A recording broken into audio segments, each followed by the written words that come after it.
লেবুর পিনিক তো অনেকেই খাইছেন, কিন্তু আজকে খাওয়ামো তাজা তাজা টমেটোর পিনিক, তাও আবার গাছের মাথায় উঠা। আসসালামু আলাইকুম, কেমন আছেন আপনারা সবাই? প্রথমেই কিন্তু মই আইয়ে পড়ছি গাছ দিয়ে তাজা তাজা টমেটো পাড়ার লাগিয়া। মাশাআল্লাহ, গাছে কিন্তু ভালোই টমেটো হয়েছে। বেশি টমেটো মুই নিবো না, মুই মাত্র 3টা টমেটো নিয়ে নিছি। কিন্তু আমরা যে সময় নেবেন এই সময় একটু বেশি করে নেবেন, কারণ এই জিনিস অল্প খাইলে মন ভরে না। টমেটোর দিন আইলে মুই এরকম করে টমেটো বেশিরভাগ সময়ই খাই, কিন্তু জানতাম না এটারে আবার টমেটোর পিনিক কয়। এক ভাইয়া দেখতেছি এই জিনিস খাইয়া কইতাছে এই জিনিসের নাম নাকি টমেটোর পিনিক, এর লেগে মুইও নাম দিয়ে দিছি টমেটোর পিনিক। টমেটোর পিনিক বানাইতে যা যা লাগবে সবকিছু আমি বাইরে দিয়ে লই আইছি, তাও আবার কাগজে করে পেঁচাইয়া। মোর প্রতিটা ভিডিওর একটা কমন কমেন্ট আছে, মোর ক্যামেরাম্যান কেডা। মোর কোনো নির্দিষ্ট ক্যামেরাম্যান নাই। ঘরে বইয়ে ভিডিও বানাইলে ট্রাইপডে সেট করিয়া বানাই, আর বাইরে বইয়ে ভিডিও বানাইলে যখন যারে ধারে পাই তারাতেই ক্যামেরা ধরাই দেই। মোর আজকের ভিডিওর ক্যামেরাম্যান হইছে যে মোর বুইনের মাইয়ায়। এই জায়গা তো উঠতেই চায় নাই, ওর অনেক ভয় করতেছে। ওর মনে হইতেছে যে মোরা এই জায়গা ভাঙ্গে পড়ে যাবো। মোরও একটু একটু ভয় লাগতেছিল, কিন্তু প্যারা নিতেছিলাম না,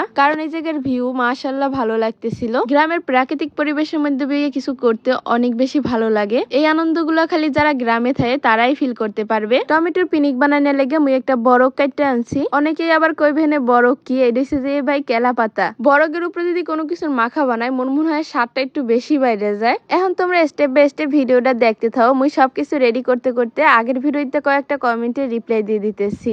লাইফ অফ মাহি আপু, সবসময় তোমার ভিডিও দেখি। বর্ষা আক্তার আপু, আমি তোমার ভিডিও সবসময় দেখি, লাইক কমেন্ট করি, কিন্তু তুমি আমার নাম কখনোই নেও না। এই তো আপু, তোমার কমেন্ট সামনে আইয়ে পড়ছে, আর তোমার নামও ভিডিওতে নিয়ে নিয়েছি। আস্তে আস্তে সবার কমেন্টের রিপ্লাই দিয়ে দিমু। নুসরাত জাহান রাজশাহী জেলা থেকে মোর ভিডিও দেখে। এসকে সাকিল সৌদি আরব থেকে। ধন্যবাদ আমাকে সবাইরে এত সুন্দর সুন্দর কমেন্ট করার লাগে। আর এই ভিডিওটা আমরা কিরকম জেলা দিয়ে দেখতেছেন অবশ্যই কমেন্টে জানাই যাবেন। নেক্সট ভিডিওতে কিন্তু রিপ্লাই দিয়ে দিমু। টমেটো গুলো ভালো করে মাঝখান দিয়ে কাটতে ভিতর দিয়ে রস বাইর কইরা এর ভিতরে বাড়ি দিয়া না তেঁতুল ভালো করে ধুইয়া তারপরে দিয়া একটু কসলাই লইতেছি। মুই যে ভিডিও এডিট করতেছি ভাই, এগুলো দেখে মোর এখন আবারও খাইতে মন চাইতেছে। বাড়ি দিয়ে যা যা আনছিলাম সবকিছু একটু একটু করে বরগের ভিতরে রাখতেছি, আর থালের ভিতরেও দিয়ে দিতেছি, কারণ সবগুলো মশলা একলগে করে আলাদা করে একটা মশলাও বানাইতে লাগবে। আলাদা মশলা বানাইতে লেগে নিয়ে নিছি নুন, জিরা আর মরিচের গুঁড়া। আর থালের ভিতরে নিয়ে নিছি টমেটোর রস, তেঁতুল, ধইনা পাতা, মরিচের গুঁড়া, জিরার গুঁড়া আর নুন। সবকিছু দিয়ে একলগে ভালো করে মাখো মাখো করে নিতেছি। বরগের উপরে রাখা মশলাগুলো ভালো করে মিশিয়ে তারপরে কাটতে রাখা টমেটোর উপর দিয়ে দিতেছি।